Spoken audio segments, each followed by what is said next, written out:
Et surtout, la première chose, c'est d'avoir confiance en ses idées. Et c'est comme ça que des idées vont naître un peu partout. Et si elles arrivent voilà, à s'épanouir, on va vraiment pouvoir changer les choses.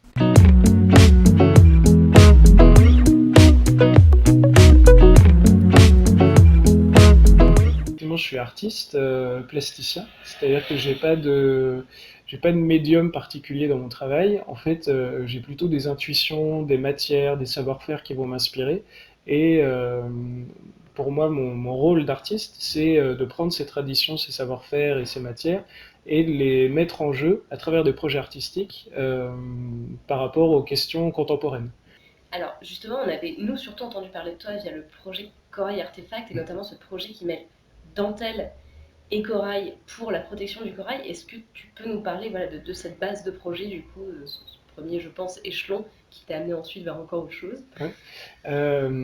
Corail Artefact, c'est né d'une invitation. En fait, j'ai été invité par HS Projet, qui est une association qui a créé un événement qui s'appelle le Festival des Textiles Extraordinaires, qui a lieu à Clermont-Ferrand.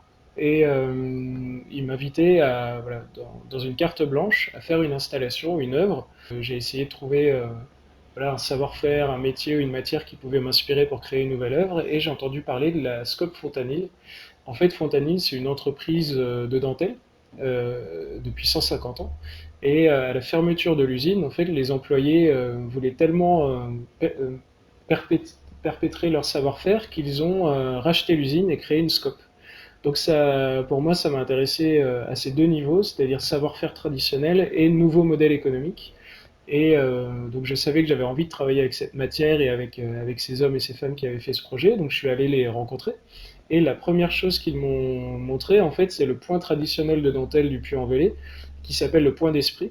Et moi, ça fait des années aussi que je travaille au niveau sculptural avec des coraux.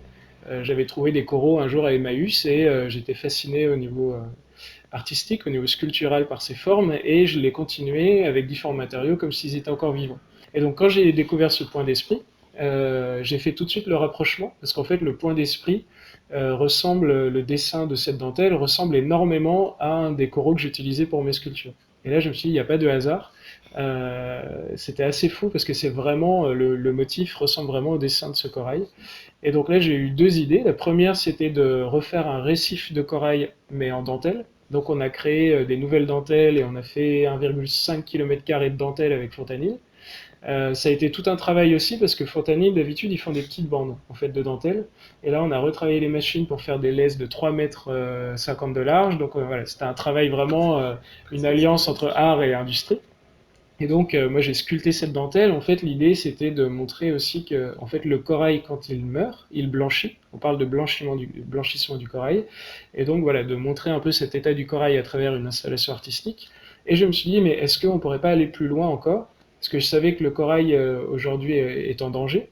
Et que la recherche actuelle, puisque dans le cadre de mes recherches artistiques, j'avais rencontré Isabelle de Marcoulon, qui est chercheuse au Muséum d'histoire naturelle, et elle m'avait expliqué que pour sauver le corail, en gros, les chercheurs voulaient vraiment trouver ce qu'on appelle un substrat, un tuteur, qui pourrait aider à capter les larves de coraux et à régénérer les récifs. Et les critères de ce substrat que tout le monde cherchait, c'est rugosité, souplesse et transparence. Donc quand j'ai découvert cette dentelle, au-delà de cette envie artistique, je me suis dit, mais est-ce que c'est pas ça le tuteur que tout le monde recherche? Et donc j'ai eu l'idée de la dentelle que je produisais pour les œuvres, de l'emmener au laboratoire et de commencer un protocole de recherche. Et c'est comme ça qu'est né Corail Artefact. Et alors, est-ce que tu peux, du coup, nous en dire un peu plus sur comment scientifiquement ça marche, la dentelle avec ce corail? Comment Ouais. ça permet de régénérer, en fait, voilà, quel est le processus finalement Ouais. scientifique derrière? En fait, il faut imaginer que le corail, c'est un animal qui, pour se déployer et pour grandir et survivre, expulse des larves. Et ces larves dans la nature, donc on va dire sur 100 larves à peu près qui sont expulsées par le corail, il y a à peu près entre 10 et 30 larves sur 100 qui retombent, qui se refixent sur l'ancien corail et qui va créer un nouveau tissu qui va se développer et qui va régénérer le récif. Sauf qu'à cause du réchauffement climatique, le corail est stressé et donc il meurt plus rapidement et il n'arrive plus à se régénérer aussi vite qu'il en aurait besoin. Et donc ce qu'il faut, c'est augmenter la régénération des récifs, c'est-à-dire capter plus de larves pour que le récif se régénère plus vite et arrive à suivre le rythme. Et du coup, donc en fait, la dentelle, elle servirait comme un tuteur ou comme un capteur, en fait, comme une surface qui pourrait capter les larves plus facilement, les attirer plus et du coup régénérer plus vite le récif. L'avantage de la dentelle aussi, pourquoi j'ai choisi la dentelle, c'est que la dentelle c'est végétal. Donc ça peut être en coton mais en différentes matières végétales et donc du coup c'est biodégradable dans l'eau sans rejeter de substances chimiques. La question qui brûle les lèvres de tout le monde, j'imagine, à cette étape, c'est est-ce que ça a déjà marché? Est-ce que vous l'avez mis en place déjà? Est-ce que vous avez pu voir le résultat? Alors là, en fait, le projet, il a à peu près 1 an. La première étape, ça a été de valider si le corail pouvait se développer sur la dentelle. Ça paraît une étape facile, mais ça n'avait jamais été fait. Donc là, avec Isabelle Domar-Coulon et l'équipe du MNHN, on a fait les premiers tests pour étudier ça. Donc on a fait au niveau des boutures et des larves, on a montré qu'effectivement du corail pouvait se développer sur la dentelle. Euh, on a fait cette première phase. Maintenant, là où on en est, c'est qu'on est en train de créer un protocole in situ. Donc, on a fait des tests primaires aux Philippines. J'ai fait un partenariat avec une fondation qui s'appelle la Fondation Sunubai. En fait, c'est une île aux Philippines. Et l'idée, c'est de régénérer le récif et la végétation sur l'île. Et donc, on a fait un partenariat où, en fait, Frédéric Tardieu, qui a créé ce projet, nous autorise à faire des tests in situ. Donc on y est allé là il y a à peu près 1 mois pour déjà découvrir le terrain, mettre la dentelle en conditions normales. Et à partir de l'année prochaine, on va faire vraiment des tests concrets pour voir si justement du corail ou des larves de coraux peuvent se fixer sur cette dentelle. Il reste encore du chemin. Donc, ce que tu appelles les matériaux innovants, Ouais, c'est ça, voilà. c'est ça. Les matériaux innovants, donc, comme on le voit ici, c'est-à-dire un matériel totalement écologique pour justement pouvoir commencer à pallier quand le corail a été trop faible ou manqué tout simplement, ou était dynamité, comme tu l'as dit, avec les fonds marins. C'est voilà, c'est comme ça, c'est au fur et à mesure que tu as commencé à construire aussi ces matériaux. Ouais, en fait, mon approche, elle était empirique, c'est-à-dire que d'abord j'ai découvert ces coraux pour faire des sculptures, donc j'ai commencé à prendre le corail. Ensuite, j'ai découvert cette dentelle, donc ça a donné l'idée de ce support pour régénérer les récifs qui sont en danger. J'ai eu encore une phase de recherche en me disant, ok, comment on peut vraiment, même si ça paraît être une utopie, comment on pourrait vraiment sauver le corail? Quelle serait l'approche la plus intéressante? Et en fait, je me suis aperçu que c'est une approche globale, c'est une approche systémique, c'est une solution globale. Parce qu'en fait, on aura beau régénérer les récifs qui sont en danger, si on ne règle pas aussi le problème de la pollution, du réchauffement climatique, etc. Voilà, donc l'idée, c'était d'identifier tous les problèmes que pouvait rencontrer le corail. Et donc j'en ai identifié 3. Donc le premier, c'est le corail qui est en danger et qu'il faut régénérer grâce à la dentelle. Le deuxième problème, c'est qu'en fait, la pêche à grande échelle se fait beaucoup à la dynamite. Donc du coup, il y a des récifs qui ont été entièrement détruits à cause de la pêche. Donc il fallait reconstruire aussi les récifs de A à Z. Et l'autre élément, c'est donc la pollution, le réchauffement climatique, mais qui est cristallisé par le problème du plastique. Parce qu'en fait, on a tous ces images en tête de ce qu'on appelle le sixième ou septième continent, avec voilà, ces grandes masses de plastique dans l'océan. Sauf qu'en fait, ce qu'on ne sait pas forcément, c'est que ces plastiques amassés, ils se dégradent. Et en se dégradant, en fait, ils créent une couche dans les fonds des mers qui crée une croûte toxique qui étouffe le corail aussi. Donc il y avait ces 3 enjeux en fait. Donc ce que j'ai imaginé, c'est une solution globale. En fait, le but ultime du projet, l'utopie, mais que j'essaye de concrétiser tous les jours, c'est il y a un récif en danger. L'équipe de Corail Artefact arrive, on fait une étude, c'est-à-dire on peut faire un scan 3D, on peut faire une étude avec les scientifiques et les ingénieurs qui nous accompagnent. On dit, ben voilà, tel endroit, il faut le régénérer, donc on utilise la dentelle, tel endroit, il faut reconstruire, donc on utilise des matériaux écologiques. Et en même temps, l'idée, c'est de faire un vrai cycle vertueux. On essaye de créer ce que j'appelle une réserve marine, c'est-à-dire de dire, ok, à partir de maintenant, cet endroit est en danger, on le protège. Donc plus d'activités de pêche, plus d'activités humaines. Donc ça veut dire de créer des ateliers de dentelle, des ateliers de matériaux écologiques sur place, donc de déporter les emplois qui étaient liés au corail à ce niveau-là et créer vraiment un cercle vertueux et de montrer qu'en fait écologie et investissement dans l'environnement peut être un projet vertueux même au niveau économique. Et donc il y a la dentelle, je parlais de matériaux pour reconstruire la barrière. Donc là par exemple, ça c'est un des premiers essais qu'on a fait, on a remplacé le sable et le ciment par d'autres matériaux. Et donc l'idée c'est de reconstruire un récif avec ces matériaux. Et pour pallier le problème des plastiques, j'ai créé avec l'équipe de Corée Artefact des contenants, donc des bouteilles, avec un matériau qui s'appelle du PLA. En fait, le PLA, c'est on polymérise l'amidon de végétaux, donc ça peut être de la canne à sucre, de la betterave, de la pomme de terre en fonction des ressources locales. Et donc ce matériau, en fait, il ressemble comme deux gouttes d'eau à du plastique, sauf que c'est entièrement végétal et c'est compostable. Donc c'est vraiment un matériau d'avenir, un matériau écologique. Et donc on a designé ces produits. Et en fait, moi, ce que j'aime, c'est avoir une solution à plusieurs problèmes.